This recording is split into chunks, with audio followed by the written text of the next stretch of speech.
Chapitre sur la continuité et la dérivabilité sur un intervalle. On estime que vous avez déjà revu une vidéo précédente qui fait le rappel sur ce qu'est la dérivabilité.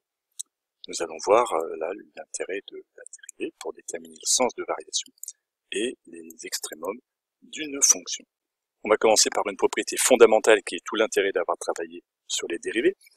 Donc on estime que vous connaissez la notion de dérivée et l'ensemble de toutes les formules qui en découlent. Eh bien, soit f une fonction définie et dérivable sur un intervalle, qu'on va appeler grand I, cela doit vous parler. Eh bien, le théorème fondamental, c'est de comprendre qu'il y a exactement équivalence entre dire que ma fonction est croissante sur l'intervalle et dire que pour tout x de mon intervalle, eh bien, f' de x est positive ou nul, on pourra accepter le cas est égal à 0. C'est-à-dire que le signe de ma dérivée va déterminer la croissance de ma fonction. Si ma dérivée est positive, eh bien, c'est équivalent de dire sur l'intervalle que ma fonction est croissante, et on a évidemment la deuxième propriété. À l'inverse, ma fonction sera décroissante sur l'intervalle i. Cette idée-là sera exactement équivalente, c'est-à-dire que pour tous les x de mon intervalle, la dérivée f' sera négative. Deuxième propriété, qui est un tout petit peu plus subtile, parce qu'il n'y a pas exactement équivalence entre les deux, on va dire que si f admet un extrémum local d'un point x0, alors forcément, sa dérivée s'annule, c'est obligatoire. Et attention, il n'y a pas directement de réciproque, c'est-à-dire que de l'autre côté, ce n'est pas parce qu'une dérivée s'annule qu'il y a forcément un extrémum local en ce point-là. La réciproque, ce sera de dire que si la dérivée s'annule en x0 avec comme consigne en changeant de signe, alors f admet un extrémum local en x0. Nous allons voir un exemple pour appliquer cette stratégie et rappeler exactement ce qu'est un extrémum local, ça veut dire un maximum ou bien un minimum local, parce que ça veut dire qu'on n'est pas forcément sur tout le grand domaine de définition. Si une fonction est définie sur R, eh bien on peut imaginer qu'une fonction, à un moment donné, admet un maximum ou un minimum relatif, mais qu'après, bien plus loin, la fonction prenne des valeurs qui soient supérieures ou inférieures. Prenons un exemple, on nous demande de déterminer le sens de variation d'une fonction f qui est définie sur grand R par cette relation-là, f de x égale à x cube moins x carré moins 2x moins 1.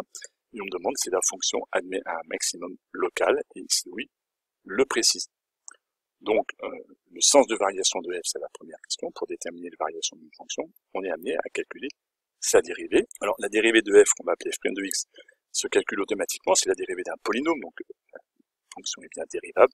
Et donc, on fait passer l'exposant devant, 3x carré, le 3 se transforme en 2, l'exposant baisse d'un cran. La dérivée de x carré, c'est donc 2x, la dérivée de 2x, c'est donc 2, moins 2, et la dérivée de moins 1 est 0. Au final, la dérivée, et cette expression-là, f' de x est égale à 3x carré, moins 2x, moins 2. Pour déterminer les variations de la fonction f, il faut déterminer le signe de cette dérivée. On est donc amené à résoudre cette équation, 3x carré moins 2x moins 2 est égal à 0, pour déterminer les racines de f'. On reconnaît une équation du second degré, parce que là vous rappelez un peu des stratégies bien connues. On calcule son discriminant, delta est égal à b carré moins 4ac. Attention, b vaut moins 2, donc le carré de moins 2, moins 4 fois 3 fois moins 2, est égal à la fin, 28. Comme 28 est positif, eh bien l'équation admet deux solutions. Pour rappeler le cours, moins b plus racine carrée de delta sur 2a et moins b moins racine de delta sur 2a. On va appliquer ces deux formules, et en remplaçant b, delta et a par les valeurs données, on trouve x1 et x2, et au final on obtient deux solutions, 1 plus ou moins racine carrée de 7 sur 3, x1 et x2. On en déduit donc la deuxième ligne de notre tableau de variation, avec le signe de la dérivée, qui s'annule ici en x2 et en x1, attention bien les classer par ordre croissant. On avait x1 qui valait 1 plus racine carrée de 7 sur 3, et x2 1 moins racine carrée de 7, donc x2 était plus petit. Donc d'abord x2 après x1, qui s'annule, la dérivée qui s'annule pour ces deux valeurs, elle est du signe de a. A valait 3, donc positif à l'extérieur de mes racines, et donc négatif à l'intérieur. En vertu de la propriété que nous venons de voir, si la dérivée est positive sur cet intervalle, la fonction va être croissante, ici décroissante, et ici croissante. Cela nous amène à ce tableau de variation pour la fonction f. Elle est d'abord croissante sur l'intervalle moins l'infini x2, où elle va avoir ici un petit maximum relatif.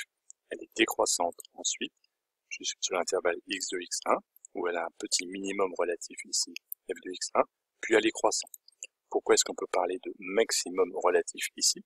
C'est que la dérivée s'annule, effectivement, et en plus plus, elle change de signe, elle passe du plus au moins. Donc on est bien dans la situation du théorème que nous avons vu précédemment. La dérivée s'annule et change de signe. C'est donc un maximum relatif, un maximum parce qu'on voit bien qu'il s'agit d'un point haut de la courbe. Inversement, ici, en x1, il y aurait un minimum relatif. La dérivée s'annule en 0 et elle passe du négatif au positif, donc elle change de signe. Là, on peut calculer f de x1 et f de x2. f de x2, on va tomber sur environ moins 0,4, cette valeur ici, là. Et donc, comme f' s'annule et change de signe en x2, donc d'après le tableau de variation, il s'agit d'un maximum local. C'est le tableau qui permet de déterminer si c'est un maximum ou un minimum. Le maximum a lieu en x2, donc 1 moins racine carrée de 7 sur 3, et le maximum vaut donc ce moins 0,4 que nous avons trouvé.